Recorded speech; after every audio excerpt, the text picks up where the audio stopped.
Pau Sese, eres psicólogo con más de 20 años de experiencia y yo te quería plantear una situación que veo que es muy común entre arquitectos con los que trabajo, los que son mis clientes y creo que también se repite en muchos pequeños empresarios. Y es que al final cuando estás al frente de un negocio tienes que atender muchas tareas diferentes, que muchas son urgentes o importantes tú las sientes como mucha presión, las percibes al menos así.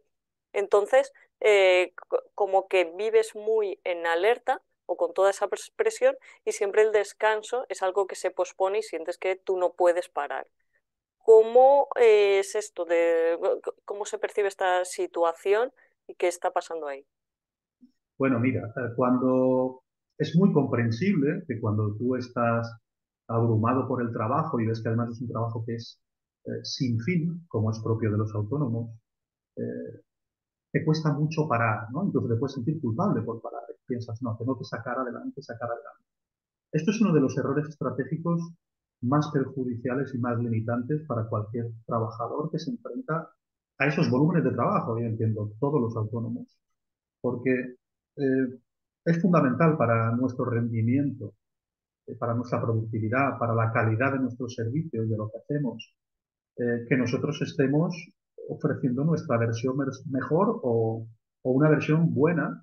Para eso es importante el equilibrio, el balance en tu vida.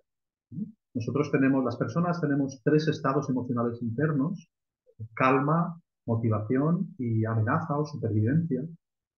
Eh, y claro, depende de cómo enfoquemos nuestro trabajo o cómo lo gestionemos o no lo gestionemos, podemos caer en un exceso de estado de amenaza o supervivencia en nuestro día a día. Esto va a dificultar mucho nuestro trabajo a muchos niveles. Como, o sea, por ejemplo, ¿qué cosas pasan? A mí la sensación que me da es que cuando estás muy ocupado por el trabajo, yo lo que veo desde mi lado es que mis clientes, con la gente que he trabajado, está muy enfocada en las tareas del día a día, tipo contestar un mail, una llamada, tengo que acabar este plano, no sé qué. Y esto te hace Vale, perder un poco la perspectiva de lo que es importante. Yo lo que trato de hacer es sacarles a mirar desde fuera, porque digamos que pierdes la visión de conjunto y te enfocas en todo eso que te quieres quitar de encima, pero te estás ocupando en las tareas menos importantes porque estás demasiado dentro. Entonces, al final hay que salir. No sé esto cómo encaja. perfecto. Sí, sí, no. Son dos tipos de problemáticas diferentes, pero que es muy habitual que se den solapadas, se conecten, ¿no? Que una te conduzca a la otra.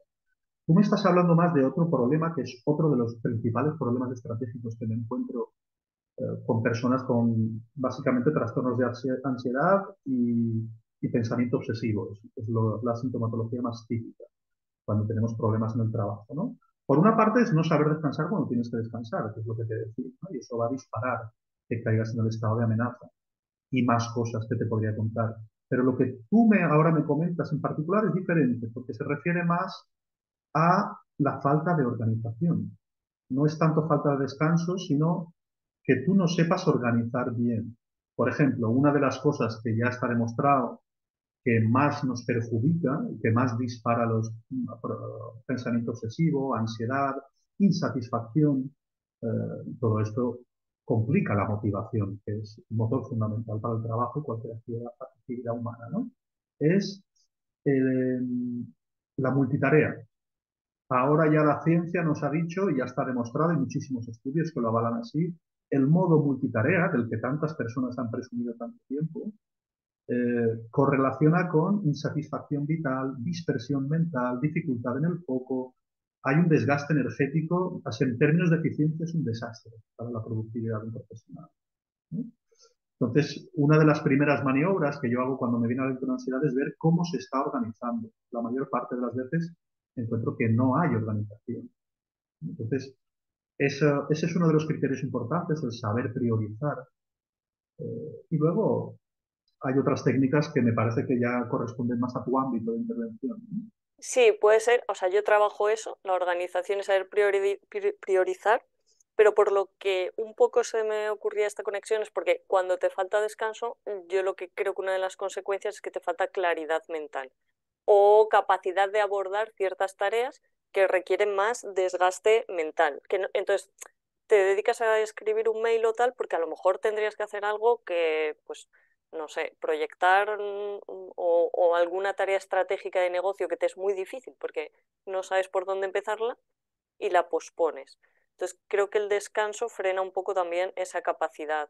eh, Eso es otra cosa, ¿no? Pero sí, estoy de acuerdo contigo y yo iría un paso más, ¿no? Es verdad que cuando estamos cansados sabemos organizarnos peor, sabemos seleccionar y priorizar peor, porque, bueno, las funciones cognitivas superiores están mermadas, ¿no? Nos volvemos más emocionales y más a merced de los sesgos.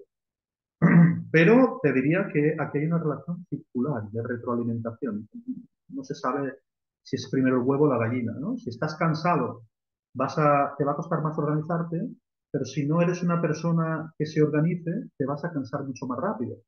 Porque la organización es algo que te va a requerir un esfuerzo a corto plazo, pero va a hacer que luego gastes mucha menos energía si la organización está bien configurada. En cambio, si vas siempre fluyendo, bueno, eh, Justo suele conllevar un desgaste energético importante porque tienes un desorden. precisamente eso que dices es lo que suele pasar mucho, creo que nos pasa un poco a todos, ¿no? Pero que cuando si te tienes que parar a sentarte a definir una organización o lo que yo trabajo, la estrategia del negocio o cómo va a ser tu semana, normalmente sentimos que ese tiempo estamos perdiendo el tiempo porque no estás produciendo, no estás sacando tareas. Sin embargo, es como esa dedicación de tiempo te va a hacer ganar luego muchísimo más tiempo, igual que cosas que pasan. Tú vienes haciendo ciertas tareas, ciertos procesos de una manera que nunca te has parado a revisar. Esos procesos tienen ineficiencias o incluso generan problemas, pero como que no te paras a revisarlos, lo que haces es que esos problemas van creciendo exponencialmente porque vas añadiendo parches y te complican más la vida después, ¿no? Esto tiene que ver un poco con... Tiene que ver, yo aquí destacaría dos puntos que me parecen muy importantes. La organización, verla como una pérdida de tiempo, ¿no? Pues nada más lejos. Y aquí espero poder decir algo que lo deje muy claro, ¿no? Todas las funciones que acometemos las personas involucran muchas áreas corticales diferentes. Nuestro cerebro es un portento de coordinación no solo del propio cerebro y sus áreas, sino con otras partes del cuerpo. Entonces, por suerte no hay que ser consciente de esto funciona solo, pero esto requiere un tiempo. Es decir, cuanto más compleja es una función o una actividad que desempeñamos, más más vamos a necesitar un tiempo de transición. Esto es clave entenderlo. La mayoría de mis pacientes muchas veces funcionan como si fueran robots con energía limitada o piensan que todo es voluntad y, y tienes que poder siempre, ¿no? Y ahí se están forzando continuamente y eso es fatal, ¿no? Porque te bloquea totalmente. Hay que tener en cuenta que todo necesita transiciones. Igual que si tú estás mirando el móvil procesando información a toda velocidad con esos haces de luz que implican tanta procesamiento también, hasta que te vas a la cama o dentro de la cama incluso, o sea, el cerebro va a tardar su tiempo en desconectarse de todo eso. Imagínate en un trabajo de gran complejidad como la arquitectura, ¿no? Que hace unos años se puso de moda este síndrome postvacacional, ¿no? Bueno, para mí el síndrome postvacacional no es más que si has conseguido desconectar, y ahora luego me gustaría decir algo respecto a lo de desconectar en las vacaciones, pero es como lo suele expresar la gente. Si has conseguido desconectar del trabajo, luego cuando vuelvas al trabajo no vas a estar enchufado y al 100% desde el primer día, sino que va a haber una transición donde digamos que todo tu ser se va preparando. Esto lo vemos así en grande, pero tenemos ejemplos, yo creo que incluso más claros, ¿no? Yo no sé, yo por ejemplo, cuando hacía exámenes en la universidad o en el colegio, recuerdo que muchos profesores me dijeron siempre, antes de empezar a responder, leeros todas las preguntas. ¿Sí? Muchos compañeros no lo hacían. ¿no? Y yo a veces también me acuerdo de pensar, bueno, no sé si aquí pierdo un tiempo valioso. El hecho es que yo siempre hice caso de esto, me leía todo la primera y solía ser de los más rápidos de entregar. Creo que eso no es una pérdida de tiempo. La visualización, el hacerte una idea como una pequeña hoja de ruta de qué vas a hacer. Creo que ayuda mucho a nuestra conciencia a poner el foco en lo que va a pasar ese día y ya te haces una idea de cuáles son los pasos y un poco cómo van los tempos, ¿no? De manera no detallista, sin caer en perfeccionismo, porque ahí sí que perdemos tiempo. Pero sí que dedicar un tiempo a pensar qué voy a hacer, qué quiero hacer hoy, cómo van a ir las cosas, ya ayuda a la conciencia a focalizarse. Por eso también es importante que luego no haya mucha interrupción, ni mucho cambio de tarea, porque te sacan del foco. Estar enfocado en algo no es algo automático y natural. No hay un botón para estar enfocado. Fíjate que la mayoría de estudiantes dicen, a mí lo que más me cuesta es el principio, no sé por qué, me siento y tardo mucho. Bueno, pues porque la mente se está enfocando en eso. El no contar con eso te puede hacer pensar que tú no puedes estudiar o que no eres bueno, ¿no? O, si no cuentas con estas cosas, vuelves del trabajo y dices que no sé qué me pasa, no, bueno, pues no pasa nada. Simplemente estás adaptando, tu mente se está enfocando a funciones muy específicas y complejas. Y cuanto más específicas y complejas sean tus funciones y tus actividades, más van a costar esas transiciones. Pero creo que aquí lo importante, porque luego hay gente que pretende no desconectar, no descansar, porque cuando me paro, luego me cuesta mucho volver. Y ese para mí es otro error estratégico. Aquí yo creo que vale más la pena invertir en potenciar tu capacidad de hacer ágiles las transiciones que no en estar siempre trabajando, porque si no, luego me cuesta mucho volver a enchufarme. Sí, pero aquí el problema es el agotamiento y el agotamiento te abre a otro tipo de problemáticas, ¿no? Entonces, el concepto de no soy un robot con un botón que estoy funcionando como nuestros ordenadores, ¿no? Que enciendes el ordenador y ya está funcionando desde el primer segundo a tope. No, nosotros nos vamos calentando. En el deporte se ve muy bien, ¿no? La importancia del calentamiento, pues con todas las funciones cognitivas igual. Vale, esto que decías tiene una consecuencia que es, o sea, el momento de transición, al final, cuantas más tareas, pequeñas tareas pones en el día, más momentos de transición tienes, con lo que menos tiempo realmente productivo tienes, con lo cual interesa menos tareas en bloques más grandes Sin para duda. reducir este tiempo. Y luego pasa otra cosa, lo de las interrupciones, que uno se cree que es como bueno, solo vengo a decirte esto, a preguntarte una cosa que me contestas con un sí o un no. No, pero es que en el momento en que me has dicho perdona, ya la hemos liado, ya me has sacado de la concentración, ya vuelvo a entrar en como un periodo de salida, periodo de entrada. Entonces no, no puede haber, cuando quieres producir, y para mí esta es una causa de que uno se sienta abrumado porque no consigue sacar tareas grandes porque constantemente hay interrupciones. Entonces hay momentos en que hay que bloquear las interrupciones y ya está, y asumir que no eres el más importante del mundo, que todos nos creemos que somos muy importantes y que no vamos a poder perder una llamada o no sé qué, ¿no? Porque sacar ese trabajo te va a dar también más tranquilidad mental. Y luego, bueno, dime. No, no, no, se me ocurren cosas a comentar, pero no quiero, no, no, no. No, luego pensaba en algo de esto de que has dicho como que se pueden ir mejorando los periodos de transición o acortando, sabiendo, entiendo, gestionarlos mejor, optimizarlos mejor. ¿Cómo es esto? ¿De qué depende? Fua, aquí depende de muchas cosas, ¿no? Pero sabemos que hay ejercicios que potencian esa capacidad de atender a voluntad a algo y sostener mi atención en eso que yo quiero. Ese músculo se puede ejercitar de muchas maneras. Una de ellas, y que está muy de moda ahora, es la meditación, ¿no? La meditación depende de cómo la enfoques y la entiendas, pero puede ser un gran ejercicio de ejercitar la atención para mantener un foco a voluntad, ¿no? También sirve para otras cosas. Pero en definitiva, cualquier tipo de actividad en la que tú estás, eh, como llaman ahora, en atención plena, en mindfulness, diciendo, bueno, pues estoy aquí y ahora y estoy centrado en esto, pues te va a ayudar. Porque como cualquier tipo de capacidad humana, para transformarla en habilidad, lo único que requerimos es práctica, ¿no? Entonces, otra cosa importante que podemos hacer es eliminar distractores, ¿no?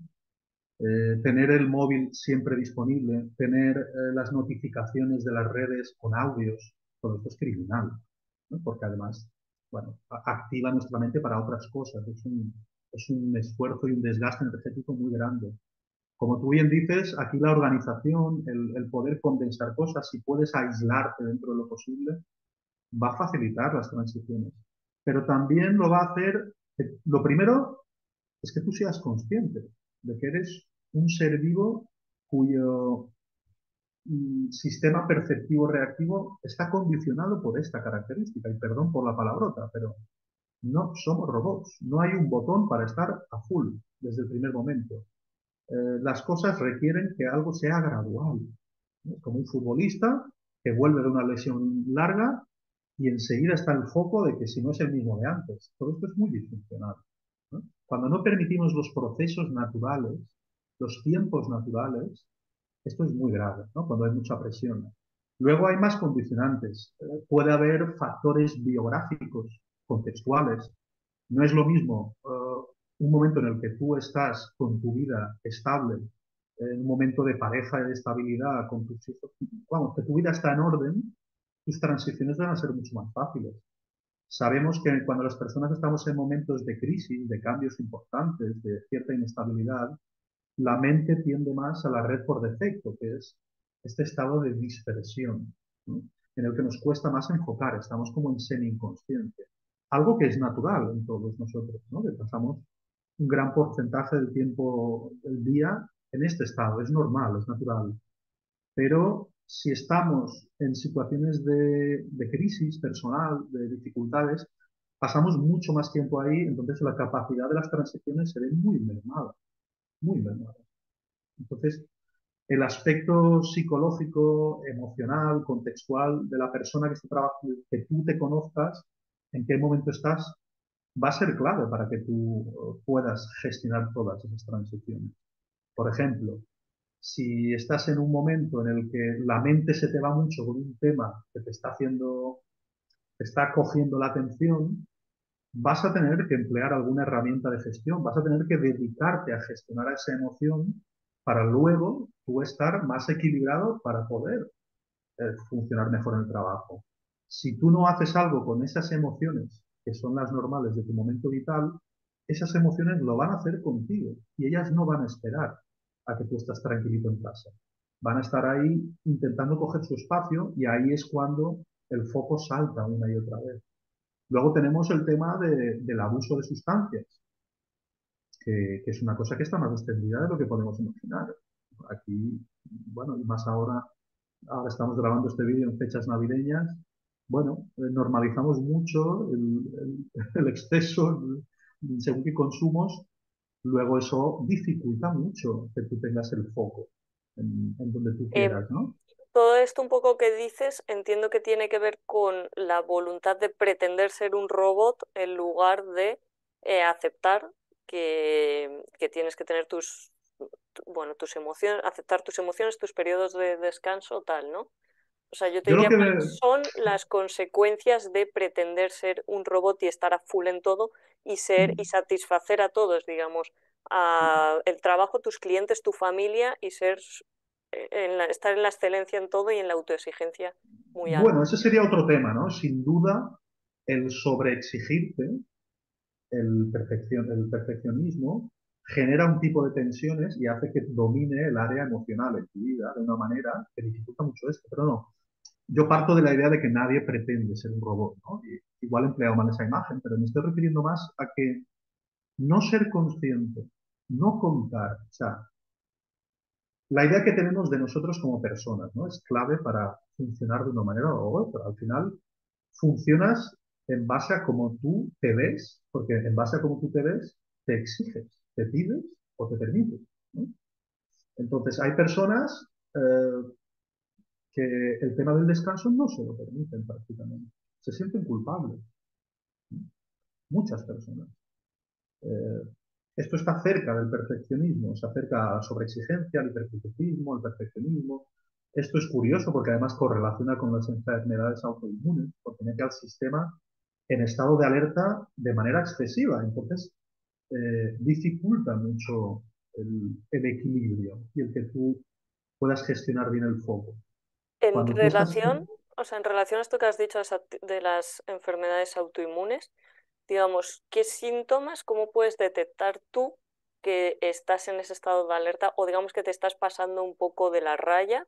Porque a lo mejor a ti te parece que no, porque si tú has normalizado cierto nivel de trabajo, o por ejemplo, yo creo que lo que yo percibo dentro del sector de la arquitectura desde que estudiamos en la carrera está normalizado. De hecho, la escuela la abrían 24 horas, a mí en mi caso, en la Escuela de Arquitectura de Madrid, en ciertas épocas, 24 horas al día, incluso fines de semana, para que fueras allí a hacer el trabajo. Esto ya tiene una idea detrás que es, damos por hecho que vienes aquí a currar hasta morir y que, o sea, no estamos respetando, digamos, el descanso, no estamos educando en este descanso, con lo cual esto, cuando te rodeas mucho de arquitectos, porque además solíamos, había trabajos en equipo, pero también tenemos unas fechas, un calendario un poco diferente, por lo menos en el caso de Madrid, al de otras carreras. Es decir, cuando los demás no hacían nada 4 meses y estudiaban en febrero, nosotros currábamos 4 meses y los exámenes además eran en enero, porque empezábamos un mes antes porque había más exigencia. Entonces se genera un entorno como muy endogámico y tú normalizas, te relacionas con otros arquitectos y normalizas que tienes que currar mucho, que esto es así, que bien lo pasamos así. Y esto luego sigue, yo creo que sigue a nivel profesional. Al cabo de 10, 15 o 20 años empiezas un poco a sospechar que igual eso no es la mejor solución, pero claro, si tú normalizas esto, no, puedes tener síntomas que te estén alertando de que algo no estás haciendo bien a nivel de descanso, pero como es normal en todos, yo qué sé, yo recuerdo que en la época de entregas lo normal era hablar en la cafetería de tú que te tomas, café combinado con Coca-Cola o Farmatón Complex o tal, ¿no? Entonces, ¿cómo podemos detectar ahora si nos estamos pasando en la raya? Claro, este problema que tú expresas también, que he visto muchas veces en consulta, no solo os afecta a vosotros, arquitectos. Me has hecho pensar en pacientes, por ejemplo, que están en la línea de la investigadores en universidades, que están con sueldos muy precarios y siempre hay una exigencia crónica, o sea, no hay descanso a la vista, ¿no? Siempre es presión, presión, presión, todo es para ayer, como los arquitectos. Luego, eso también lo he visto en gente que prepara oposiciones, ¿no? Son situaciones, y luego los estudiantes, en general, muchos adolescentes que tengo, que ahora se ha normalizado tomar pastillas para rendir más, que me parece una barbaridad, ¿no? Estamos viendo que es un problema cultural, no solo del sector de arquitectos, un problema de exigencia de exprimir sin tener en cuenta cuál es nuestra naturaleza humana y cómo funcionamos y nuestros límites y bondades, ¿no? Así que voy a intentar explicar un poquito las dos cosas en las que enfoco el trabajo y responder a lo que tú me pides, ¿no? Indicadores que te pueden hacer reconocer más fácilmente que estás en ese estado que igual lo estás normalizando, pero que tienes que ir con mucho cuidado, porque si estás mucho tiempo en ese estado, se puede cronificar. Y luego llegan las alteraciones y reorganizaciones a nivel bioquímico, cerebral, ¿no? Luego, dar marcha atrás a toda esta adaptación no es tan fácil y no se consigue siempre, ¿no? A veces es muy largo y penoso. Vamos por partes. Yo lo enfoco aquí creo que hay dos cosas muy necesarias. Por una parte, aumentar el conocimiento de las personas de cómo funcionan ellos mismos, cómo funciona su cerebro, su cuerpo, sus órganos, su naturaleza, ¿no? Sobre todo para ser conscientes de cuándo se están maltratando o cuándo se están pudiendo llevar a problemas de todo tipo, porque al final el problema psicológico va junto de un problema emocional, de un problema físico, porque es que es inseparable, ¿no? Todo va junto. Entonces, por una parte, eso, ¿qué te puedes pedir? ¿Cómo funcionas? ¿Cómo somos? Esto es fundamental. Y luego el otro es organización de cara al trabajo, ¿no?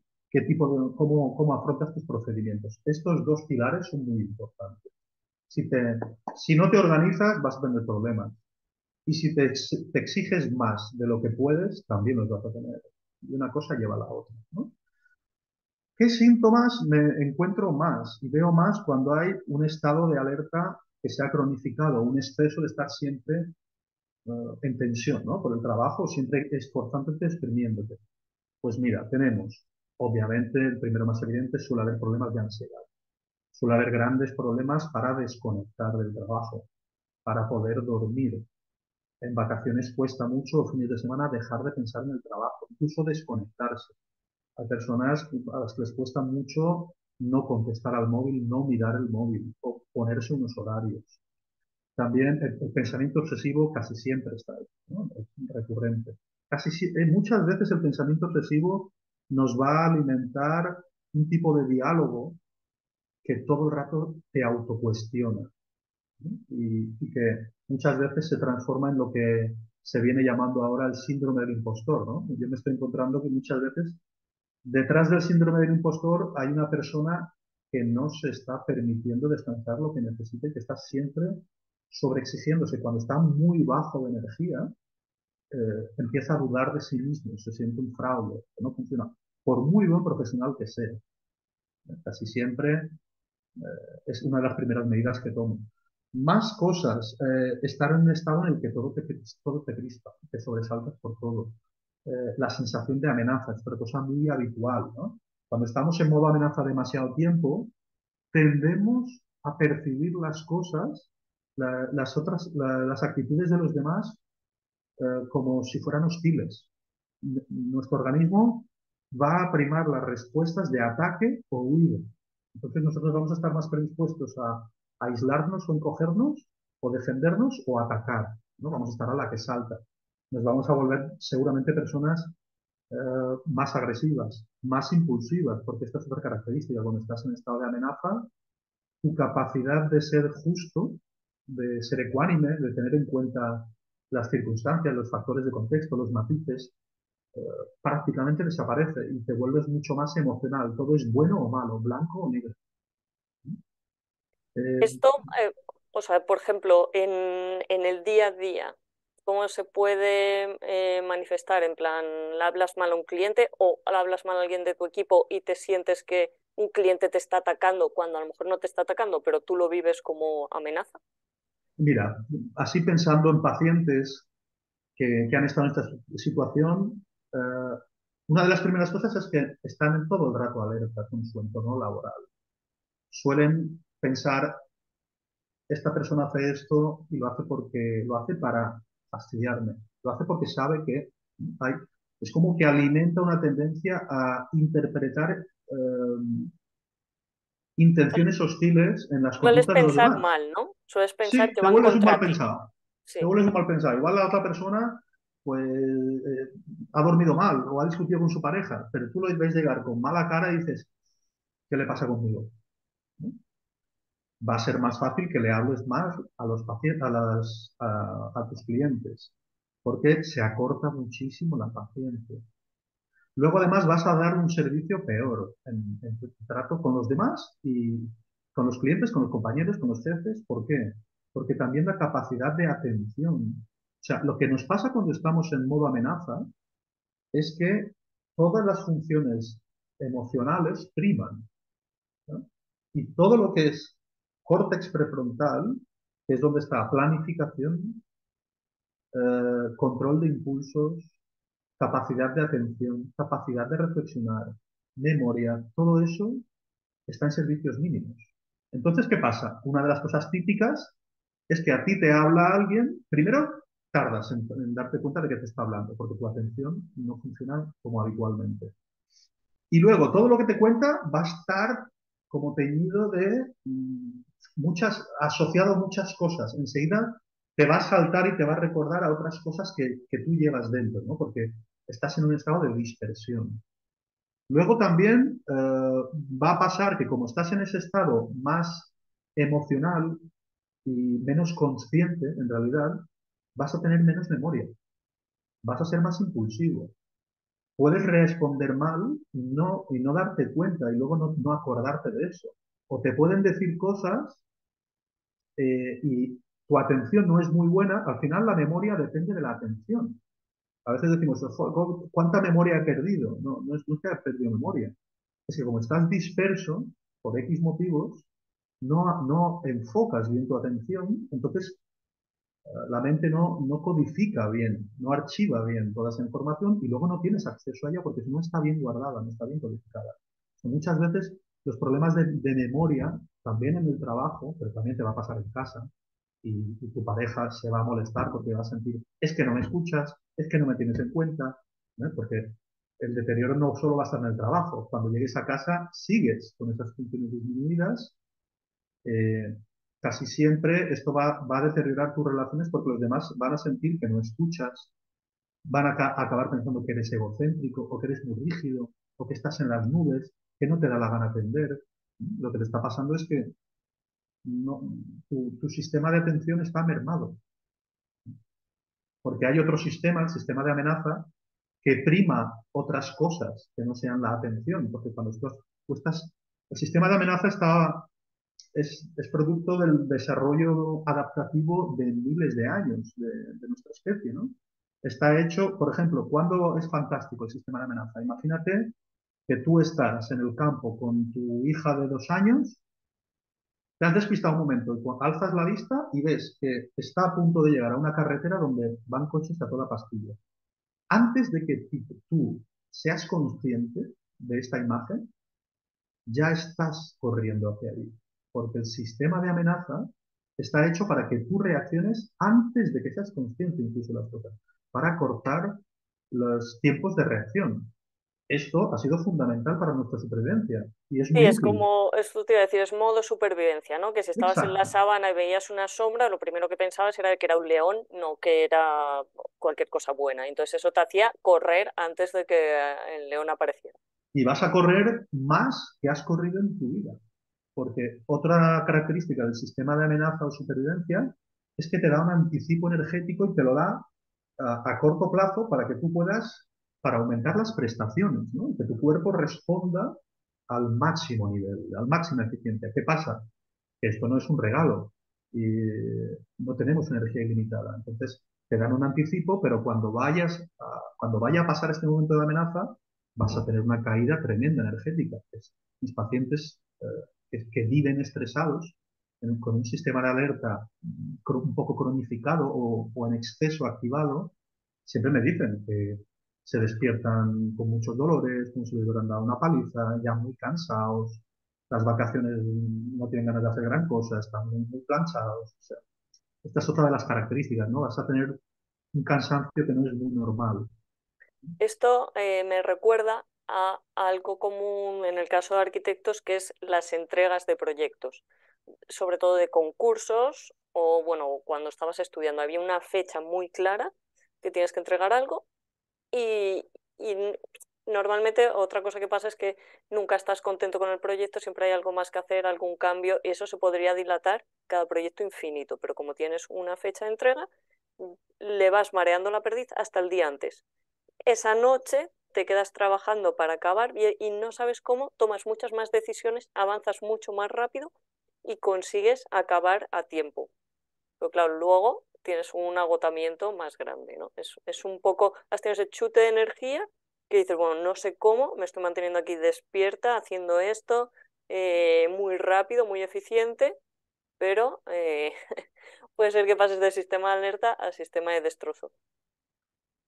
Esto es muy importante, ¿no? El tener el conocimiento de que somos seres condicionados por estos sistemas internos, que son además producto de una adaptación de miles de años. Entonces, somos una maquinaria, entre comillas, no somos maquinaria, obviamente, pero ya me entiendes, muy sofisticada, que en ningún caso hay que verlo como malo esto, ¿no? El sistema de alerta no es malo, es fantástico, no podemos sobrevivir sin él, pero tiene que funcionar en su justa medida. Es como una alarma antiincendios, ¿no? ¿Una alarma antiincendios es buena o mala? Bueno, ni buena ni mala. O sea, si suena cuando hay fuego, fantástico. Si suena cuando no hay fuego, malo. Si no suena cuando hay fuego, malo. Esto es un principio siempre de funcionalidad. Entonces, para que nosotros estemos equilibrados, el sistema de amenaza se ha de activar en su justa medida y no puede estar cada día activado o cada dos por tres, porque eso además destroza el sistema autoinmune, porque es tanta sobreexigencia continua que debilita mucho y te hace más propenso luego a cualquier tipo de enfermedad. Y eso cronificado puede llevar a somatizaciones graves. O sea, yo diría, un poco simplificando, pero que al final, si tú quieres disponer de un buen sistema de alerta, que te puede ser necesario en determinados momentos, pues es como la batería del móvil. O sea, si lo usas mucho, si estás viendo muchos vídeos en YouTube, la quemas muy rápido. Entonces luego necesitas que recargue durante un tiempo. Lo tienes que recargar y ya otra vez le podrás exigir, ¿no? Entonces, como que tienes que dosificar qué uso vas a hacer del sistema de alerta o de tus máximas capacidades y no, y si siempre lo intentas exigirle el máximo, que sería un poco el modo robot, pues y lo petas, que al final es que te petas tú, que puedes llegar a situaciones extremas de, pues, de enfermedades, no sé si de colapso de depresiones, Yo de... iría más lejos, ¿eh? Yo iría más lejos que tú. Sería, igual soy un poco radical. Muchas veces he pensado que a lo mejor en nuestra sociedad mucho mejor que psicólogos serían buenos sindicatos para muchos problemas de muchas personas, pero sindicatos que sean conscientes de esto que estamos hablando, ¿no? Eh, yo no creo que haya que administrar bien cuando entramos en emergencia. Creo que las situaciones de amenaza o supervivencia, el modo amenaza o supervivencia en un mundo ideal no debería activarse nunca en el trabajo.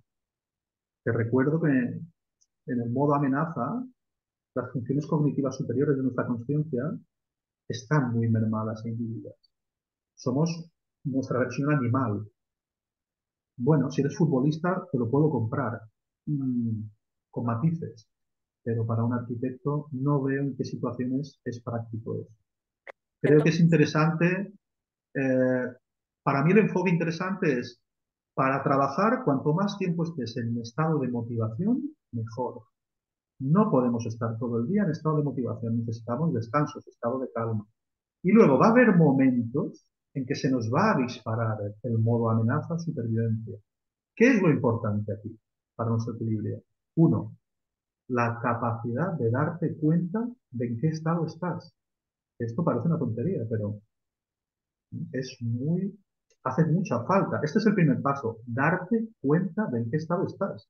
Para darte cuenta de en qué estado estás, tienes que preguntarte, ¿cómo estoy? Tienes que darle importancia a tu estado.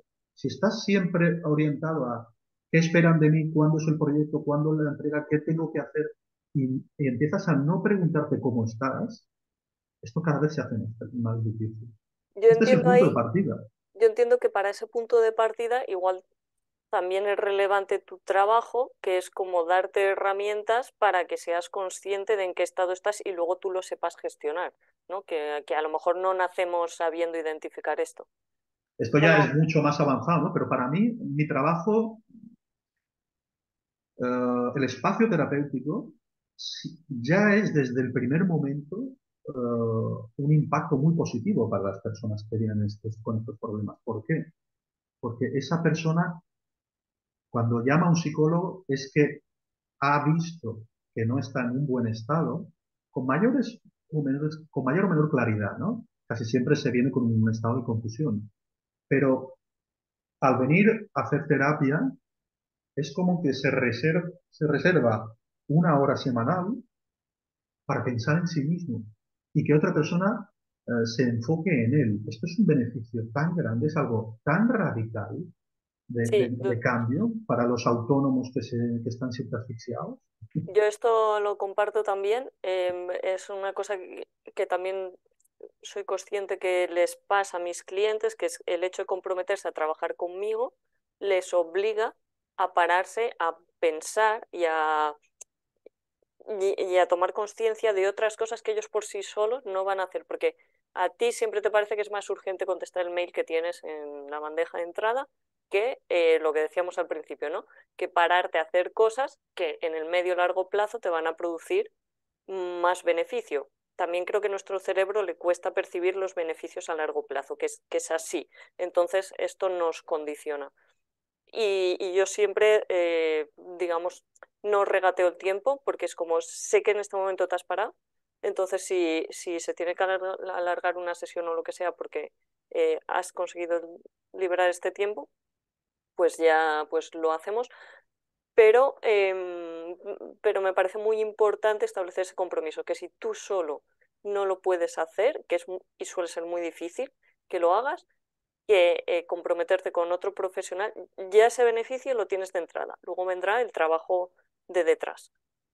Pero Sí, estoy de acuerdo y esto hace que no todo el mundo esté apto para un proceso terapéutico, ¿no? Hace falta cierto grado de madurez, supongo que a ti también te pasa, ¿no? Porque no es solo, o sea, el compromiso a largo plazo es indispensable, porque una de las principales amenazas en estos procesos es que a mí me llaman las personas cuando ya es insostenible la cosa, llevan mucho tiempo intentando decir, diciéndose, bueno, ya se me pasará, ya será por esto que cambiará, y bueno, llega un momento en que llevan tanto sufrimiento que ya es un poco la desesperada, la mayoría de personas que me llaman a mí. ¿Qué pasa? Que estas personas pueden mejorar rápidamente, pero es un clásico que cuando son personas con este tipo de funcionamientos, de no poner límites en el trabajo ni organizarse y sobreexigirse, a la que se sienten un poco mejor, enseguida dicen, bueno, esto ya no lo necesito, ya estoy como quería estar y vuelvo a mi rueda, ¿no?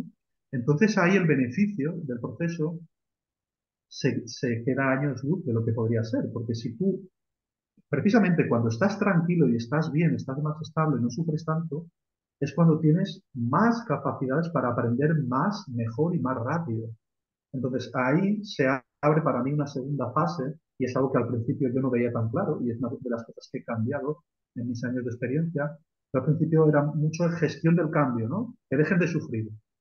Cada vez doy más importancia a, bueno, ahora que no sufres, aprovecha para aprender un montón de herramientas que tú decías, de autogestión, eh, para saber sacarte partido mejor de una manera más equilibrada. Eso no solo te va a hacer más feliz, que creo que es lo que nos debería importar más a todos, eh, sino que además casi siempre, o siempre te diría, los pacientes que apuestan por ese trabajo a medio largo plazo para reorganizarse y ganar en consciencia operativa, en recursos, en herramientas, se trabajan mejor, producen más, disfrutan más del trabajo. Te sientes mejor a nivel personal y a nivel profesional. Pero para eso tienes que ser capaz de invertir en ti y no irte ciegamente enseguida atrás, porque claro, el que está bien y otra vez vuelve al sistema de antes, en 2 meses me vuelve a llamar.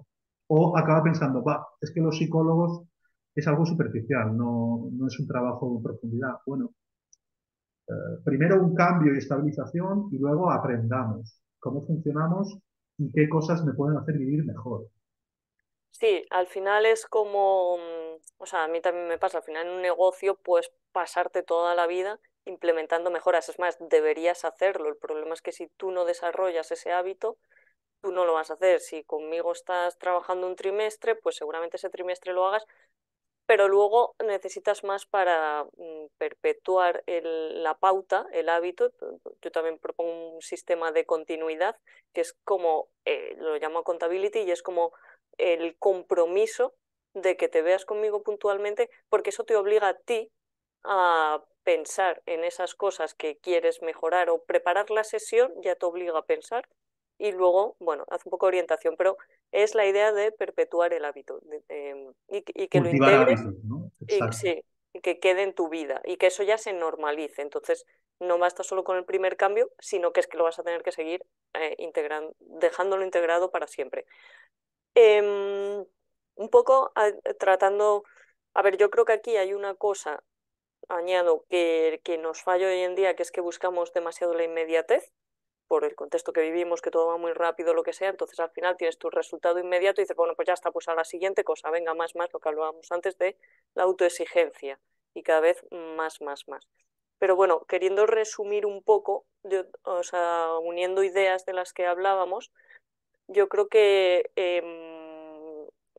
o sea, yo lo que he entendido, digamos, es que en contra de lo que estamos acostumbrados a hacer, que es como vivir demasiado en alerta, por lo menos hablando de arquitectos, pequeños empresarios, te diría de la sociedad en general. Pero bueno, en este caso concreto lo veo más claro. Vivir constantemente en alerta y exprimirnos al máximo, y esto es lo que nos peta más en general, aunque no nos demos ni cuenta porque lo normalizamos, y lo que deberíamos conseguir, a lo que deberíamos orientarnos es a eliminar ese estado de alerta, o sea, tratar de no necesitarlo y para ello generar, centrarnos en generar un sistema de hábitos, de rutina, que sea más de equilibrar descanso con motivación, con, bueno, aquí influye lo de generar una organización, o sea, anticiparnos, generar esa organización para que ese sistema ruede tan bien que no lleguemos al punto del estrés y el sistema de alerta que has solucionado antes, has sentado las bases para que no se produzca el caos, digamos, ¿no?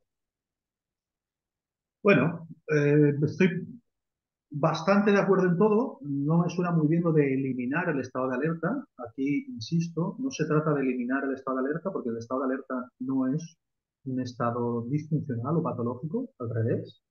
No se trata de eliminarlo, sino de que solo se active cuando tiene que activarse para ayudarnos. Y seguramente en el trabajo pocas veces nos va a ayudar el sistema de amenaza o supervivencia, porque, recuerdo, nos deja nuestra versión más animal, impulsiva, de blancos o negros, con tendencia al ataque y a la huida, mal pensados, agresivos. Entonces, O sea, al final va a ser más productivo, o sea, en contra de lo que sin duda, pensamos, sin duda, vamos a tener mejores resultados si no llegamos a ese estado que nos pone un poco a la sin duda. defensiva, sino que nos autogestionamos mejor. Y para eso, Además, tanto a nivel cuanto tú, más Cuanto más importante sea en el sitio de trabajo de una persona el contexto de los trabajadores, de los compañeros o los clientes, cuanto más trabajo tienes con otras personas, más importante va a ser esto, porque estamos viendo que los estudios de psicología del trabajo, ya hechos desde los 60 y 70, los históricos del Tom Mayo y todo aquello, ya es algo que está aceptado, ¿no? En psicología del trabajo, aún no a día de hoy, nadie ha dicho que no sea así. Lo que más afecta a la productividad y el rendimiento en el trabajo es la calidad de los vínculos entre las personas que participan en ese contexto profesional. Entonces, en modo amenaza, el vínculo está siempre amenazado, porque ataque y huida es a eso a lo que tendemos, ¿no? Entonces, mal pensar, desconfiar, es lo contrario a lo que construye buenos vínculos. Entonces, poner el foco en el vínculo eh, es otro aspecto importante que hoy casi no hemos hablado. Hemos hablado mucho del propio equilibrio, ¿no? Que tú sepas reconocer tus estados internos y saber facilitar las transiciones, y qué afecta y qué no, reconocerlo. Hemos hablado muy por encima, podríamos hablar mucho más. Pero es que eso afecta de lleno a nuestros vínculos, a las relaciones en el trabajo, y eso es lo que más nos afecta. Eh, bueno, yo he trabajado en muchos contextos diferentes. Cuando he estado a gusto con los compañeros, he ido feliz a trabajar y lo he hecho todo con mucha alegría y con dando mi mejor versión.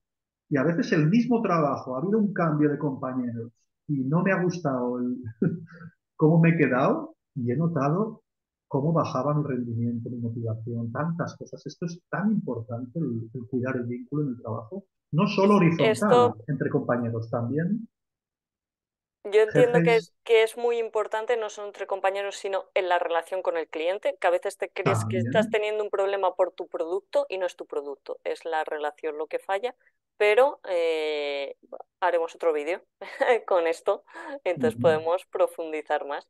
Yo creo que ya hemos tocado bastante el tema del equilibrio, descanso, consecuencias que tiene, cómo te puede beneficiar, perjudicar. Entonces, lo dejamos aquí y hacemos otro vídeo de otros temas. Muy bien.